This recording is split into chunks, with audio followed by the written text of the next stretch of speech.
Welcome back to another Cost Mentality Podcast, episode 25. 2 for 2. 2 for 2 on not having the bugs. It does help that we're recording our second episode today. It is helpful, especially I won't be here next week, so at least we can release something next week. Where will you be? I will be in Puerto Rico celebrating my wife's 40th Puerto Rico. birthday. So how do you actually say it, though? Because that's how I Puerto Rico. Puerto Rico. That's how they say I would it. say Puerto Rico. No, They if you say say it in Spanish, Puerto Rico. it's Puerto Rico. Puerto Rico, but they say Puerto Rico. Uruguay. In English, it's rich port. Uruguay. Is that what it means? That's what it means. Is it rich port? Port. Oh, port. I say Yeah. rich and poor? I heard poor too. I heard poor. You heard port? I heard This poor. was y'all were both Port. fucking talking when I was saying it. Maybe that's why you heard it wrong. Andrew, would you like to talk about what we're going to be discussing today? Well, today is going to be a touchy topic because I'm sure that we've all had animals at home that we consider them family, right? I recently just lost, my family and I recently just lost one of our dogs, and she had been with us for over 16 years. And I did not think it was going to affect me the way it affected me, but it was. I think the last time I cried that much was when my dad passed away back in 1999. I haven't cried that much since. I went to the vet to put her down, and I'll get into what transpired in the course. But when the lady asked me one question, I don't remember what she asked me. I just broke down crying. My stepdad was there with me, Moncho. He listens to us all the time. He's up to par with every single episode.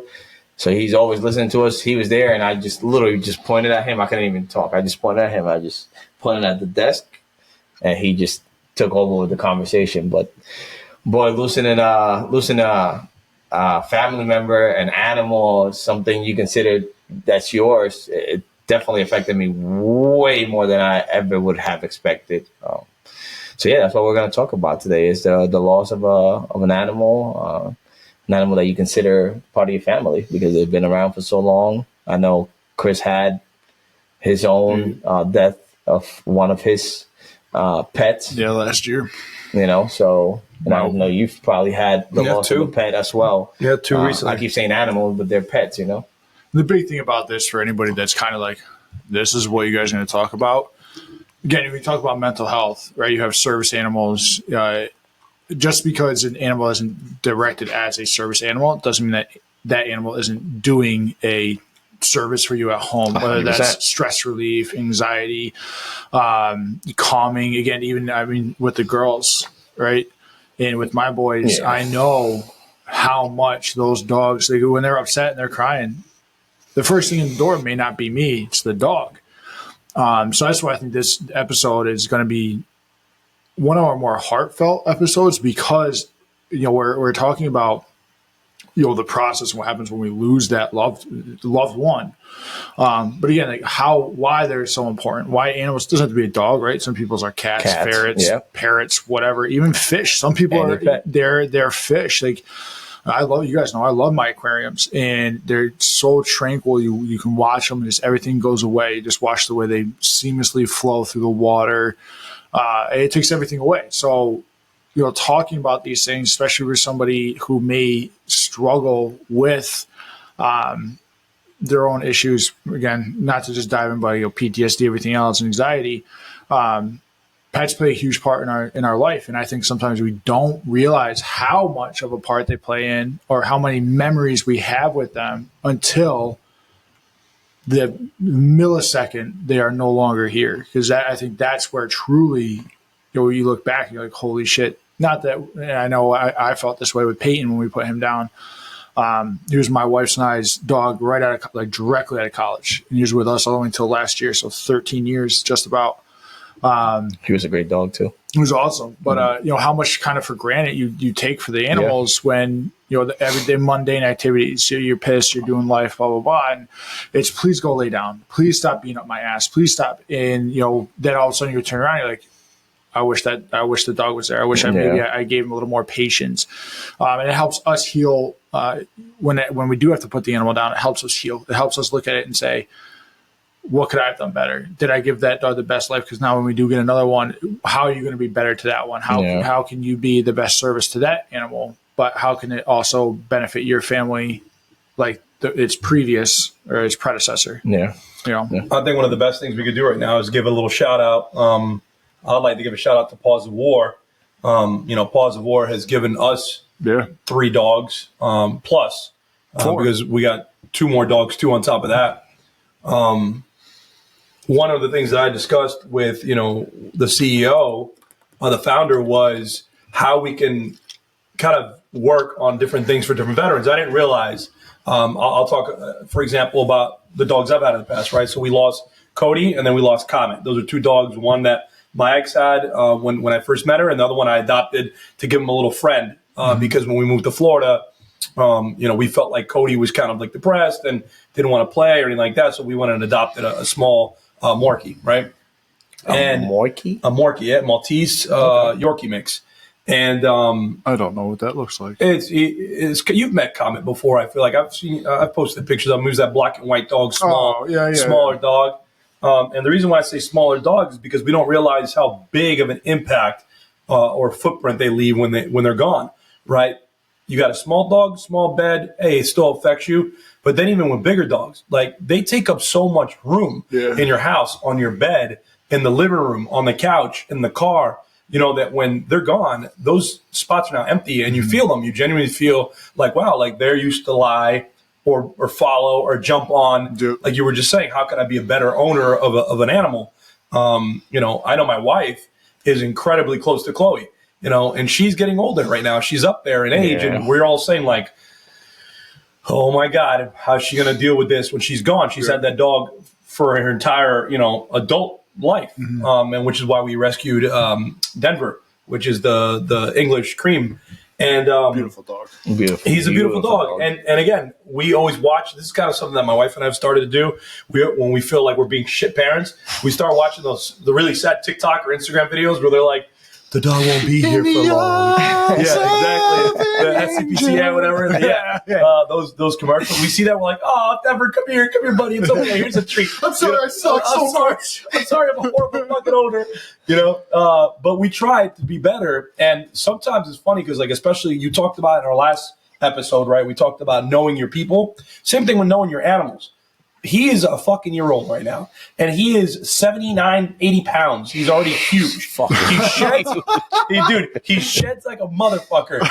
Nobody ever told me these things. I always wanted the picture, like perfect family, right? The family, the golden retriever. Yeah. And I know he's the English cream, but they're the same thing. They're just like the lazier version, I guess, of a golden, but they're the same thing, right? They're the light golden. And I'm like, oh, I finally got my golden. I got the perfect wife and the perfect kids, and I got the house and the American dream. And then I have 3 fucking Roombas going at the same time. I have a Dyson. I have the wireless Dyson. Nobody ever tells you about, like, the shedding and the clothes. It doesn't matter how much you vacuum. This poor fucking Roomba's like, please just put me off the ledge, because it gives you a warning when it's like on a ledge or something. It's like the Roomba's on the ledge. I'm like, Roomba, don't do it. I need this. Like, should I just jump off? The Roomba's like, I'm tired of fucking going. Oh, the poor Roomba's like, fucking give me warnings every day because it's clogged up with hair. So I laugh because I'm like, I need a fucking Roomba to follow this asshole around all the time. And then I get upset. I genuinely get upset because I'm like, I got to go to work. And I've already fucking, delinted it 15 times and I have hair everywhere. And then I'm at work and I laugh because I'll go to the bathroom or something and I'm taking a shit. And I look down and there's like a piece of hair of him, on my underwear. And I'm like, oh, there's a little Denver boy, because I'm not in that stressed mode at home. So, yes, it's very sad. And we hear these memes and the quotes is like, you may not have lived, they might have not have lived your entire life, but they lived your entire life or something like that. And it's something about you being, they're not being your whole world, but you're being their whole world. Right, something along those lines, and you start to put things in perspective like anything else, and you're like, all right, dude, I'm a fucking asshole. I'm so sorry I yelled at you for shit that's out of your control. It's not his control that he's shedding. It's human nature. During the season changes, he sheds more than another, and his stinky breath or his paws or when he goes outside in the rain. But now I'm laughing about it. We just literally had a laughing session for like 5 minutes on the dumb shit our animals do. But he is such a fucking good dog, man. He's like loving, caring. He's incredibly like amazing with the kids. You know, when we were getting ready to have Junior, we were doing stuff. You know, Ty would tell us, "All right, put on the baby crying in the background, see if they get upset, or bring blankets, or walk around, see if." Dude, they were natural. Both Chloe and Denver were both like, "Fucking here, who brought this asshole here?" You know, like so now they're just as frustrated with the baby than you are. But they've been great. You know, he's very cautious. He's very kind. He's loving. But, you know, you look back at all the amazing, wonderful times you had with them, and I didn't realize how much it affects people, the loss of a dog or an animal, until I put in perspective what it is to lose a service animal. Yeah. I thought about how many people survive on a day-to-day basis with a eye-seeing dog, right? Or animals who are trained for when a person is having seizures or epilepsy, or a person who is a wheelchair user who is stuck and needs the dog to open a door or to bring them something or whatever. And I go, here I am bitching about my dog that won't go outside or won't go eat and won't shut the fuck up. And this person lost a dog who to them was like their life. Yeah. It was their job. It was their helper. So then I genuinely started to ask people, like, how does that make you feel? You know, how did that make you feel when you knew he was on the way out? Because our dogs, if lucky, if we're blessed, the dogs will live 15 years typically max. Yeah. You know, like let's call it 20 to be unfair, right? 20 years, that's not even a quarter of our life, considering. Yeah. So it's very difficult to see, especially people abusing animals, or when you see those videos of like people choking their dogs or throwing them out the windows, or calls maybe you've been to on this job when you respond to a house and the way they treat their animal. Dude, I'm a firm believer the way you treat your animals is the way you treat people. Right? It's just a piece of shit. And I don't know, man. I think this is a good topic. I don't know where we want to go with it, but just to talk about the emotions that we get from these animals, you know, once they're with us and once they're gone. You know, it definitely puts things in perspective. Well, just to touch on the way you treat your pets, right? Whether they're, like you said, cats, whether they're snakes, dogs. So one day we went into a fire call where a house was burning. We get there and they had animals. They had pets where they had a few dogs. They had a few snakes. They had a few other pets that my partner and I saw, and the dogs look like they haven't been fed in years. I look at my partner, I'm like, after we got the dogs out and we got the snakes out and all that, I look at my partner, I was like, we can't let these people get the dogs back, man. Like, yeah. He said, what do you mean? I was like, look, they're malnourished, brother. Like, they haven't ate. Like, look at how they look. They look super skinny. They were all head. The body was super thin. So I go, maybe we can present this information to the owner as, hey, we're just going to take him into a vet to get checked out. And that's how I did it. I was like, we can't allow this person to have these dogs. Like you can just tell they weren't taking care of the animals. So we sure shit. We took him to the vet. Like the owner said, yeah, take him. And I told the vet, I was like, you guys decide what you want to do. Like if you want to give him back, but just look at how they look. And if you think that the best choice is to give him back to the owners, that's up to you guys. I said, for now, my job was to kind of rescue these dogs and make sure that they get checked because they were in a fire, you know. But if you guys think that the best route is to give them back to the owners, that I'll leave it on your hands. You know, that's not my decision to make. But I'm guessing you guys are going to make the right decision. Once they saw the dogs. They're like, yeah. No, the police department hasn't been playing around with that. You know, they're coming out with new, I don't know if they're called laws or more so like enforcement in reference to animal abuse with, you know, the temperatures rising or lowering, how far an animal could be from a water source or food, or when the dog has to come in, like certain things like that.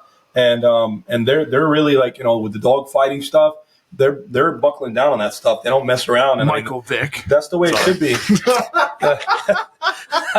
I didn't think we needed to go with the names, but all right. Chris still feels that one from back in the day. Damn.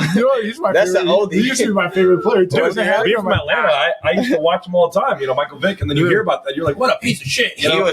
He was an animal. He's a great football player. He really was. Pun intended. But look at look at what's going on. You know, with people with money, it's almost like they get bored and they find a new thing Well, to. that's the problem. Animal torment is, such a fucked up gratification that for whatever reason a lot of people get. Whether it's dogs, cats, wild animal. I'm saying, I grew up hunting, so one of the things you learned obviously is you don't kill just to kill. Like, if you're walking by and you see a squirrel, you're not gonna just fucking rock the squirrel with a shotgun just because you're like, oh, I haven't gotten anything, let me kill something. That's not how that works. Or you may have when you were younger, right?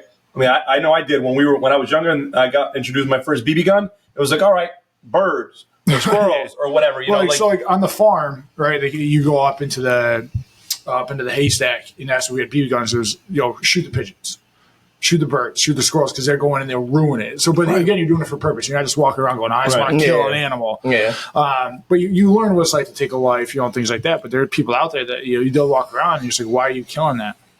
I want to watch something blow up. It's sick. It's fucked up. But that's where it does go back to, again, people are very similar with, they'll get a dog. And I actually had somebody that I knew that they rescued this beautiful black lab.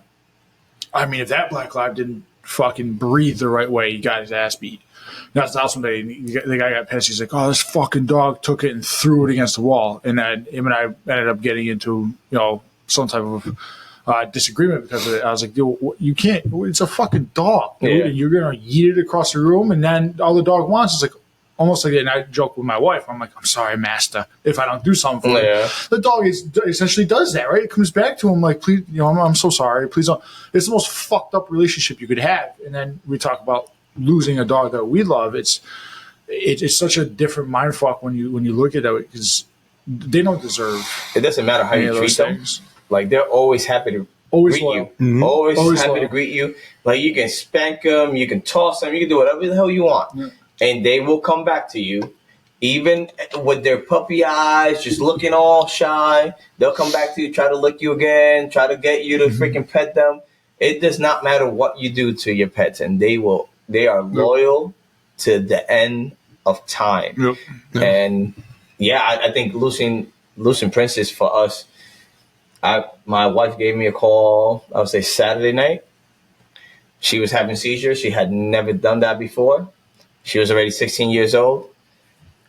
2 weeks prior, I started telling the girls, you guys know I joke around a lot. I used to be like, oh, I'm surprised she's still around. Yeah. She's been around for 16 years. But that's the dark humor of how because we know the inevitable is coming. So I told the girls 2 weeks ago, because I started noticing that she was walking different already and she was acting a little different. Mm-hmm. So I told the girls, since the girls used to take pictures of the zoomed out 0.5, which makes you look goofy as hell. So they would take a lot of the 0.5 pictures of her.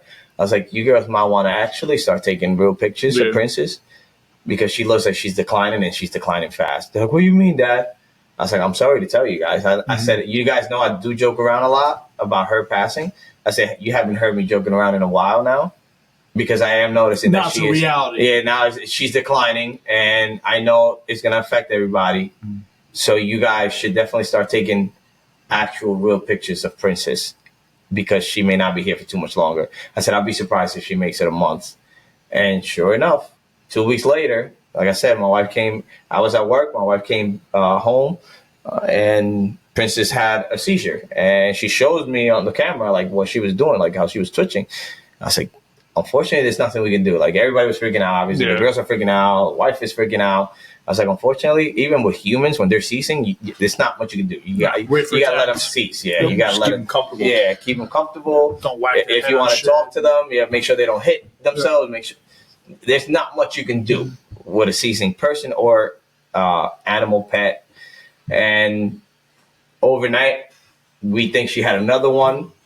In the morning, I got home, and I kind of spoke to Princess a little bit. She was upstairs. I told them to keep her upstairs for the night, but keep her in the cage, because I didn't want her trying to go upstairs and then trying to have a seizure and then fall down, and then makes it even worse. I said, just keep her upstairs, and hopefully she'll be fine. I said, but unfortunately, just so you guys know, just preparing you guys, having a seizure is not good, especially at her age. She's already 16 years old. She's my oldest one is 19, so she's been around almost my whole oldest life. She's been around when my middle one was born, Princess was already here. When my little one was born, Princess was already here. So she's been around for that long. We've had Princess for that long. And again, I went to bed because I forgot what day that was for me at work. I go to bed at I'll say 8 in the morning, 8:30 that day. By 10:30, wife wakes me up again. She's having another seizure. I was like, we got to take her. Like, we can't. Like, now it became a quality of life kind of thing. It's like, she can't take too many of those, man. And if we keep her around, like, we're not doing her any favors, you know? So at that point, you're almost being, like we talked, you're almost being selfish. Yeah. You don't want to, and this is the most morbid, fucked up thing to say, but you don't want to put her out of her misery. Yeah. For lack of better words. That was like Peyton. We were sitting in bed, and you guys saw he was like declining in health. He was getting super skinny. He had some like 2 or 3 seizures, and I'm like, all right. But we were laying in bed, and he just spaced out. And I told Jen, I'm like, it's not like him. He laid in a weird part of the house. Again, another sign. Yeah. He did have a seizure that night, and Jen's like, what do we do? So I texted some. We decided what we were going to do is not take him to a vet. We were going to do like an in-house hospice for dogs. And texted a few people, none of which could get back to me that night, thankfully. And they got back to me in the morning. I'm like, hey, he did kind of drink this morning. He's walking, but his back legs are giving out. Like, they're like, all right, well, what do you want to do? I'm like, well, I want to see if he's going to make it through the week. Fast forward 4 days. He's okay. Jen goes to leave to go to, I think she went to DC for work. I was at home. Actually, my mom ended up coming down. So I remember getting him in the morning. It started. Couldn't get him outside, which you guys know. You'd just go outside no matter what. Yeah. He went outside. He laid in 2 odd spots, which he never lays down. I'm like, oh, that's not good. Called him in that night. He would not come in. I'm like, you know what? I'm just going to let him be. It was this spring, summer, so it was nice enough outside. Nothing was going to happen to him. Woke up in the morning, called him, didn't find him. I walk in the backyard. Now, you guys know I have an acre, so I walk in the backyard. And ooh, you got an acre. I see him laying by the black pool fence in the shade, and he's not moving. I lift up his lips. His gums, instead of being pink, were just white all the way around. So I called the same hospital people. I'm telling them, they're like, that's what happens. It's time.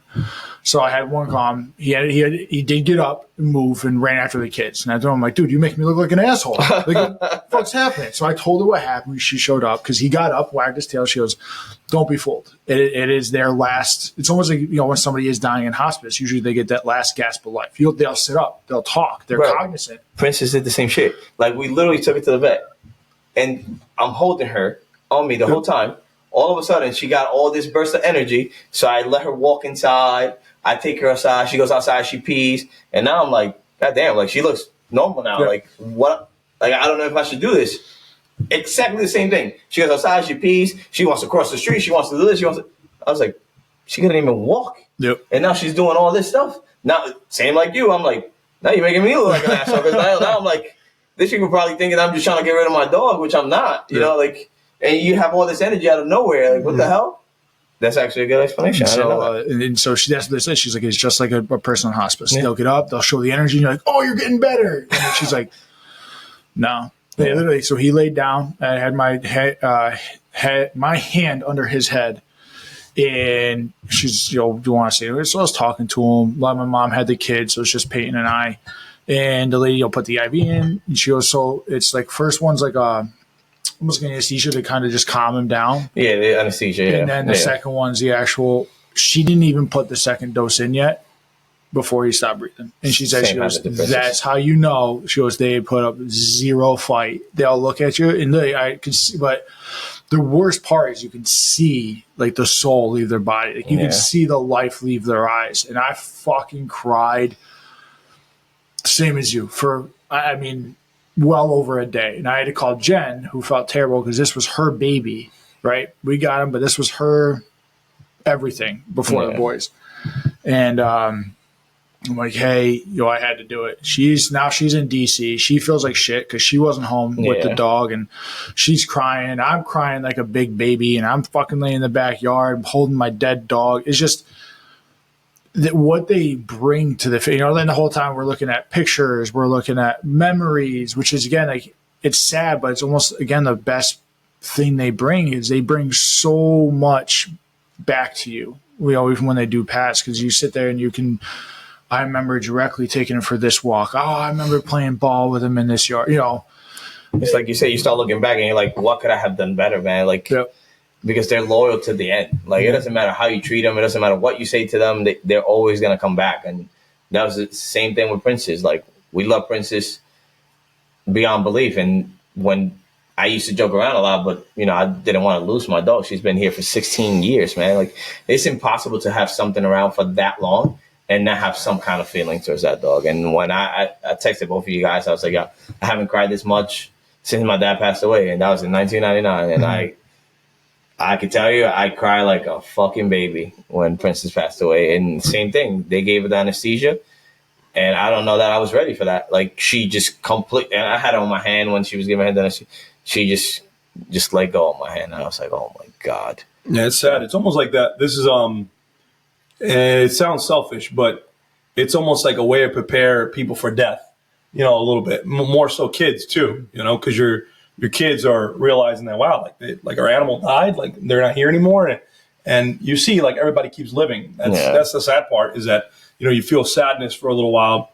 And if you handle your emotions correctly, at some point you stop feeling that overwhelming sadness and you kind of come into acceptance. Yeah. And it's almost like life is teaching us a little bit of how to cope with some of these feelings that we get, some of the emotions that we get that become a little overwhelming at times, and imagine how you felt. The kids probably felt twice as worse because it is their entire lives. Like you said, 2 out of your 3 girls were here. Weren't here when Princess. So they were here for their entire Princess's entire life. Yeah. So it's difficult, man. I know that a lot of people that are listening right now are definitely going to be able to empathize, with the feelings that we're talking about. Those like overwhelming feelings of crying and sadness, and I can't believe they're gone.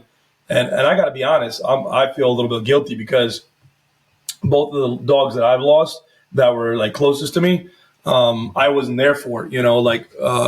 My daughter's grandfather put down Cody, the biggest one, because he had cancer, and then Comet, he lived full time with my daughter's mom, and I was going over to see him, and or every time I went to go pick up Tiana, she would the dog would come out. And he'd run to me like the same way, because I'm the one who picked him up. I'm the one who rescued him in Florida. He was like a couple of weeks old, and he was like 13. They don't forget, whatever. Man. I'm telling you, they don't forget. They're loyal to the end. He was going to the vet. He had congenital heart failure, and they put him on medications and everything for it. And he was looking good. Then he wasn't. His breathing was very labored. It was very it was very hard to hear that. I guess my daughter's grandfather was going to put him down, and all of a sudden we decided not to, because we're like, wait a minute, he's, like you said, he's acting himself. Mm-hmm. And then a couple of days later, when I went to pick him up, walk him and stuff, he was the same. He was just like breathing really heavy and get the last win. Get that last win, and then they couldn't find him. So our mom messaged me saying we can't find Comet anywhere, and I go, did you check it? We check under the bed and stuff. Sure enough, he went under the bed. They go somewhere to be alone, because they don't want, which is the most amazing thing that dogs know how to do. That. I don't want you to see me. I don't want to be. I want to be alone and comfortable. I don't want you to suffer. It's their ability to detect these emotions is fucking wild. Yeah. I don't even know if that's what it is. I know that's what we say it is, or that's what I've heard. But I know that it's kind of like they do, though. They do that. Because again, when you're upset, they run to you, they'll lick you, they'll nudge you, which is why they become service animals, right? Yeah. They have the ability to, the ones that are taught, they can detect seizures.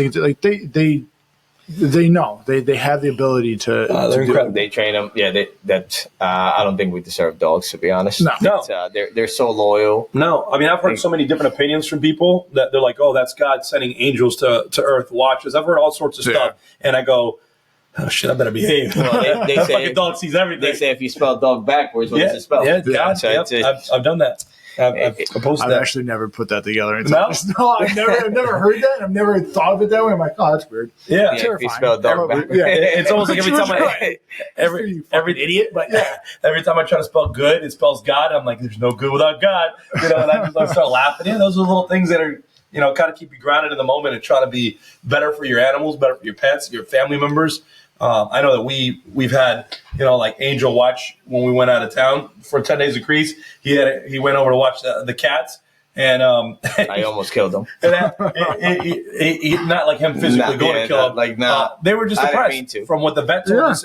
They went in. We were gone for 10 days. We went to Greece, and they were on the They were fine when I was around. Yeah, when Angels come in, change the litter and feed them and stuff, they probably loved them. And then we came back. Birmingham was like meowing everywhere and like wouldn't come to us. He lost a lot of hair, lost a lot of weight. We're like, dude, what the fuck's going on with him?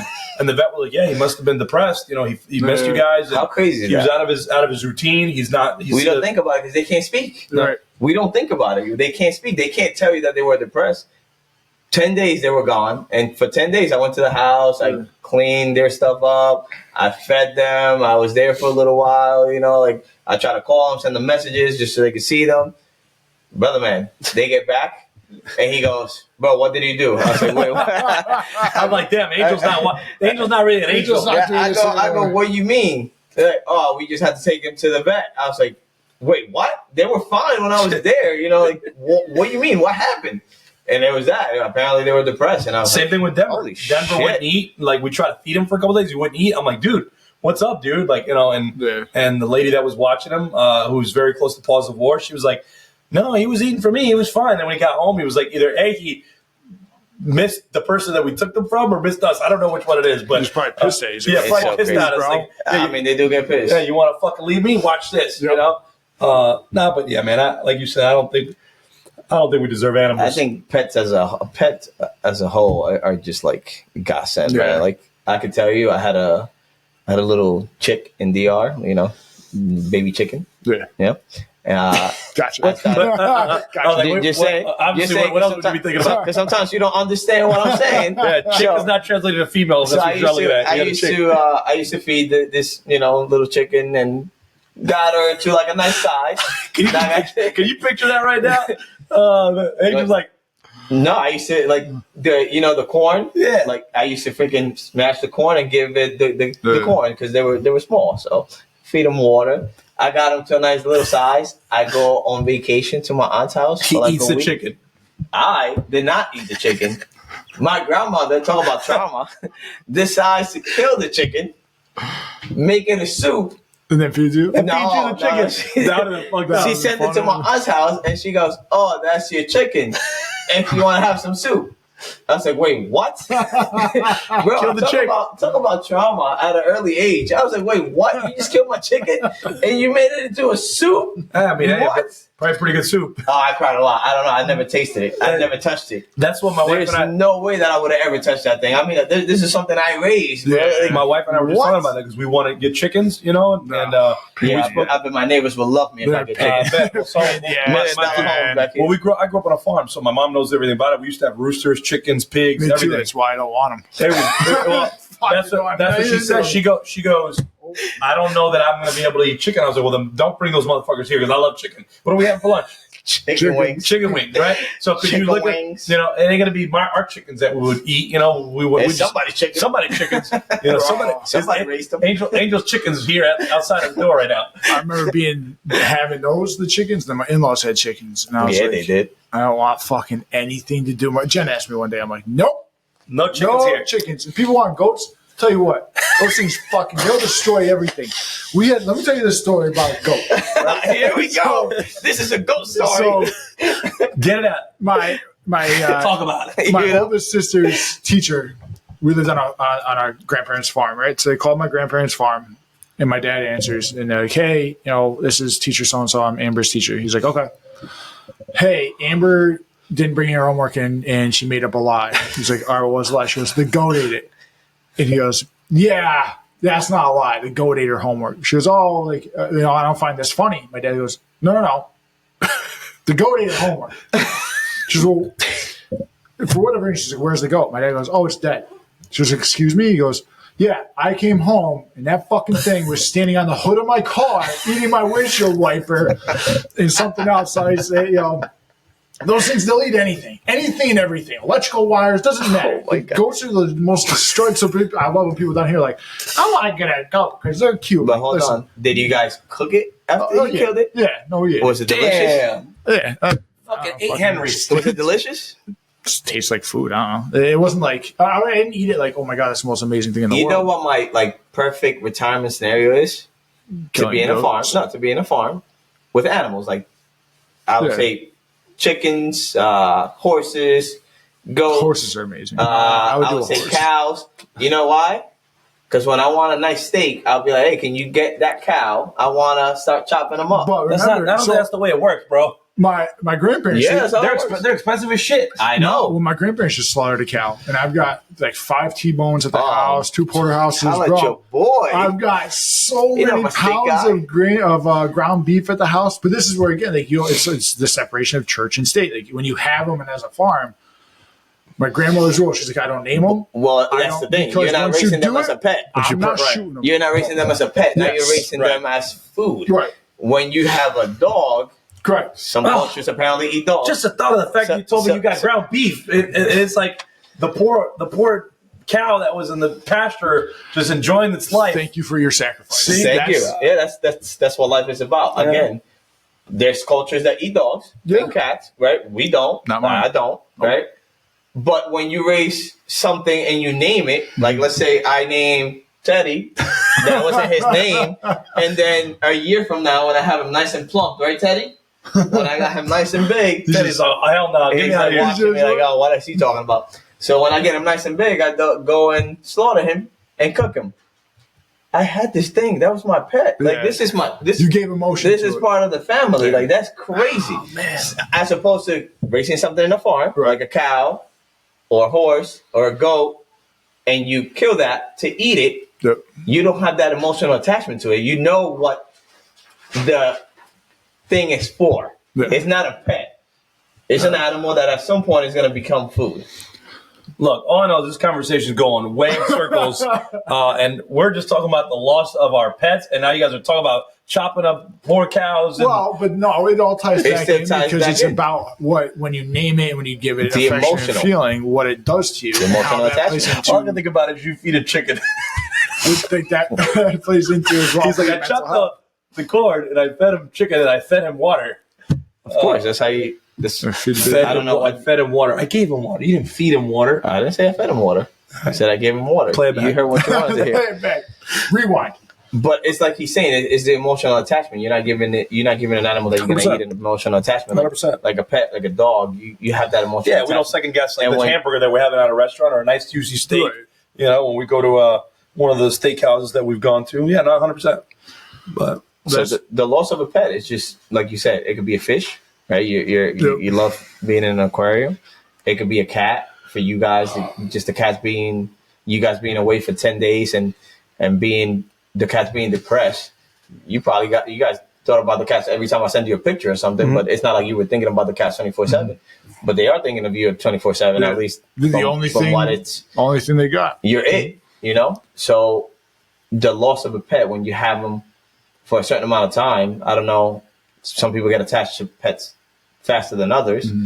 But Princess was around for 16 years. So when that That's a hit, long time. that hit everybody super hard, you know? And my oldest one, which is an asshole just like me, actually, she's just like me. When I started crying was after what she said to Princess. She goes, "Can I see Princess?" I go, "Yeah, sure." So I FaceTime with Princess and she goes, "I know you may not have seen like I loved you, but I loved you a lot. You're my first pet ever." And she started crying. That shit broke me because you now start second guessing yourself like, damn, how were we as owners? Like, were we good to her? But that'll play back into even parenthood, right? It goes into all this, even the job, everything Yeah. else is you really take a look at yourself and how do I deal with situations? How do I show empathy? How do I show affection? Yeah. And am I giving that enough to the ones I love, the person I love, whatever else? It's Life's too short, man. yeah. Life's too short, you know? My biggest gripe was, and I get where they're coming from when people are like, yo, I lost a dog. And someone's like, okay, just get back to work. It's like, well, hold on. Because that's like losing a family member to that person. And that is a big deal. Yeah. Playing into our last conversation is being a supervisor, egos and knowing everything your else. people. Knowing your people is, listen, if I walk into certain people, Al, right? The Crimson Chin, Yeah. fuck, that dog is his baby. The day that dog dies, I'm going to have to spend like a whole week at his house because I that believe man is going to be in a bad state. I feel very bad for the person that says to him, well, what's the big deal? It's just a dog. They might die. Yeah, Like, yeah. They might actually Yeah. die. Yeah. But that's the thing is a lot, again, some people, you really have to put yourself in other people's shoes and really be a humane person and understand that just because it's a dog to you doesn't mean to that person That's all it was. it wasn't the whole entire Yeah. world. Yeah. Yeah. It, like you said, it's knowing your people. It just making sure that you're there for them. Because I would say maybe before Princess, I probably would have had that mentality of like, it's just a dog. But like now going through it yourself, and that's when you, like you said, when the empathy comes into place, like now I've been there, man. Like I know how that feels. Like that shit is fucking horrible. The loss of a dog, and for somebody to say it's just a dog. I mean, it's part of your fucking family, man. Like Well, part of that person's family. That could be all they have. They could just have that dog. Yep. You know, like they may not have kids. That dog is They their may not kid. have been able to have kids. That's their kid. That dog is their kids. You know, so it's like you got to be mindful and you got to know your people and know that what we may not seem as a big deal could be a huge deal to them. I remember one thing I said to you, and I'll say to everyone else who goes through this is let yourself be sad, let yourself feel, because one of the things that does come with it is again all the memories. I mean, I remember Peyton with my oldest when he was first born. Peyton when my second was just born. I remember Peyton when my wife and I got our first apartment, and that motherfucker chewed a hole in my side of the bed. And I had to stuff it with towels because we couldn't afford a new mattress. But I remember everything, and it's Humble almost beginnings. one of the best things, man, because it brings you, even when they're gone, they still bring you so much happiness because they make you remember the things that you 100% forgotten. A lot of it will be with your kids. So Denver is going to be with Junior for Junior's whole whole life, and up to the point. And some of those things where you're gonna look back and it's like, I remember this, I remember this, I remember this. He went to games, he helped him walk, he pushed him in a pool, he jumped in the pool, whatever it may be. They're so good, we don't deserve it, man. No. I'm telling you. So, I mean, that's all I needed to get off my chest. I needed to talk about it. That's what, I think to end the episode, it was almost like this episode is us kind of talking about it, which is important, right? Because our whole thing is talk about it and be open. And if you do have those animals, take a second to really look at them tonight when you go home, because it's at some point they will be gone and you will miss them. But look at them and think about the joy they've brought and things like that to your families. I think way too often we get so caught up in our own distresses and our own issues that we forget that we have something right there that can take it all the way, even if it's only for 5 minutes. Sit down, pet them, cuddle them, whatever. If it's a fish, don't necessarily pet it, but watch them swim around. And if it's a venomous snake, please don't kiss it. Yeah. Whatever you got Can you going on. imagine It's better grounding. It's a grounding technique right there too. I could say, like, it's okay to be mad and it's okay to maybe discipline your pet, but when you do calm down, go back to that show pet them love, and you gotta man. show them love, because you are their whole world. Yep. Like, and they will be loyal to you to the end of time. They will fucking die loving you more than you ever loved them. Yep. You're their world. So